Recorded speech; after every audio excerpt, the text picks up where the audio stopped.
Have you ever been in a relationship and felt like something just wasn't right? Like no matter how hard you tried, things just didn't seem to be working out the way you wanted? Well, sometimes it might be because God had a different plan for you. And sometimes He will use all sorts of ways to let you know that you're making the wrong choice, even if you don't listen. So if you've ever found yourself questioning whether your relationship was meant to be, keep watching till the end to find out. But before that, please feel free to like and subscribe to our channel. Without further ado, let's get started. Here are 7 ways God will use to tell you not to be with a person. Number 1. A lack of inner peace. If you feel a sense of unease or discomfort about a relationship, it could be a sign that God is not leading you in that direction. Whenever God approves of someone, one of His primary ways of confirming to you is through a sense of internal peace. Both you and the other person will have a sense of calmness in your spirit. This is a sign that He has everything under His control. But if there is an underlying sense of restlessness every time you try to move forward, God might be telling you to reevaluate your steps again. This doesn't mean God doesn't love the other person. He might just be protecting you from what you cannot see. The Bible has a lot to say about peace. In Philippians 4:6-7, Paul writes, "Do not be anxious about anything, but in every situation by prayer and petition with thanksgiving, present your requests to God, and the peace of God, which transcends all understanding, will guard your hearts and your minds in Christ Jesus." This means no matter how spiritual you are, it is important to listen to those inner promptings and pay attention to any red flags that might be waving. Even if the other person forces you to move forward, it is important not to make that move unless God has prompted you to. The devil can be deceptive. He could manipulate you into a relationship that appears to be God's will, whereas it's clearly not. He might make everything look just like the will of God. This is why you should be spirit-led instead of feelings-led. It's worth also noting that a lack of peace doesn't necessarily mean that the relationship is a complete non-starter. It could be that there are some issues that need to be addressed, or that God is trying to convey a particular message to you. But if you're feeling a sense of unease that persists over time, it might be worth seeking counsel from the Spirit of God. Number 2. Resistance. When God doesn't want you to be with someone, He will sometimes give you signs by causing resistance in your relationship. Resistance can come in many shapes and forms, such as unexpected changes in plans, subtle disruptions, or better still, you might feel like you're moving forward with a relationship, but suddenly there's a delay or a setback that you can't explain. It's important to pay attention to these signs because they might be God's way of trying to get your attention. It doesn't mean that He's against you or that He's trying to make things difficult. Rather, He might be trying to lead you in a different direction. In most cases, it can be tempting to try to push through the resistance and make things happen on your own terms. But in every case, it's better to listen to what God is saying and follow His lead.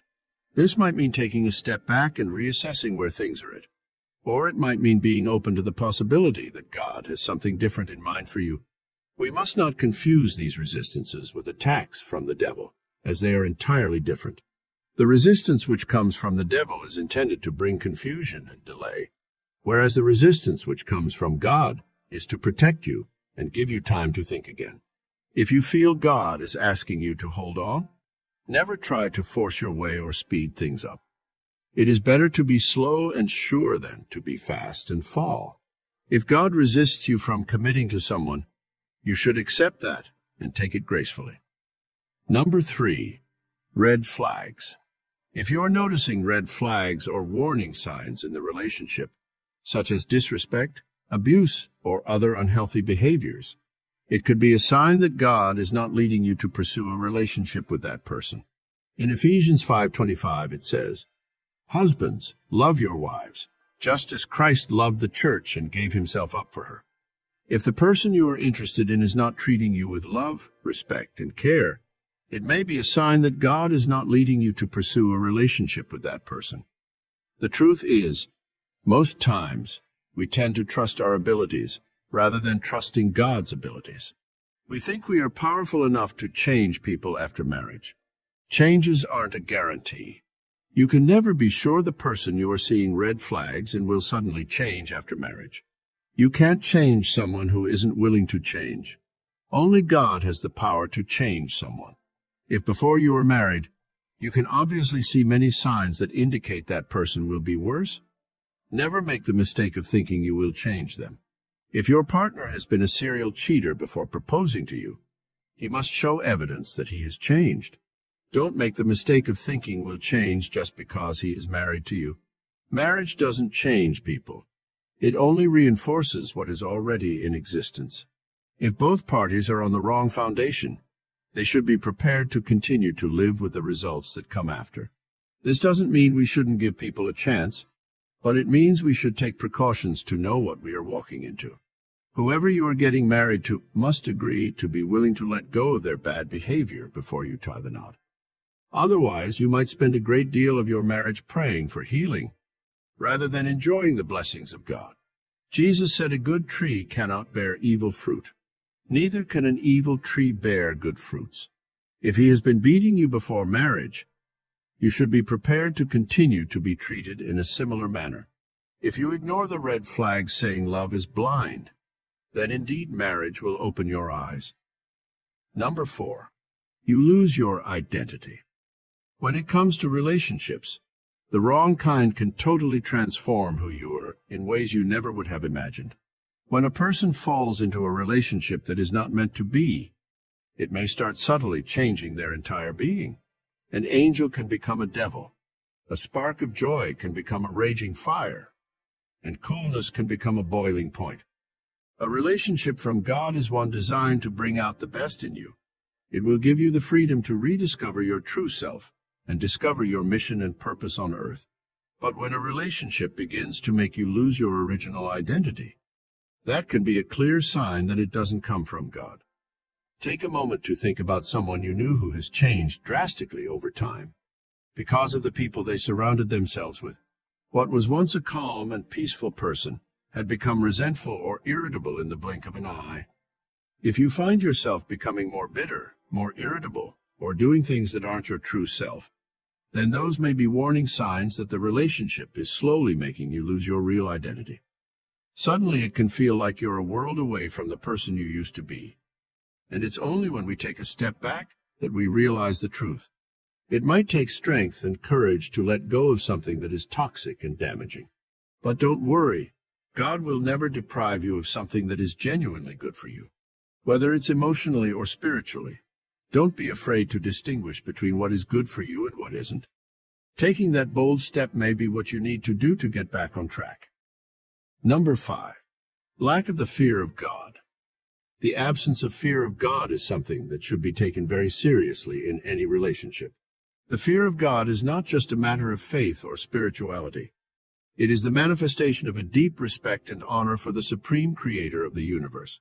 Without such reverence, the partner in the relationship will carry no restraint. That is, no one to call them to order when necessary. A holy fear of God is what sets the perfect foundation for any relationship, be it between family, friends, or couples. Without respect for the divine and awe for God's majesty, how can any human relationship possibly stand? Without a God to hold us accountable, how will we ever learn self-restraint? When someone outrightly tells you that they don't fear God, you must take note and proceed with caution. Lacking respect for a higher power translates to a lack of respect for those around them, including you. And being with such a partner is a risk not worth taking. Our love and fear of God gives life to the ability to honor our spouses in any and all circumstances, both behind closed doors and in public arenas. Moving forward in a relationship without the fear of God can only lead to chaos, lawlessness, and instability. Number 6, lack of compatibility. If the person to whom you find yourself drawn to does not share your belief systems, values, or overarching vision for the future, it is likely a sign from the Lord that you should be careful. As written in Amos 3:3, can two walk together except they agree?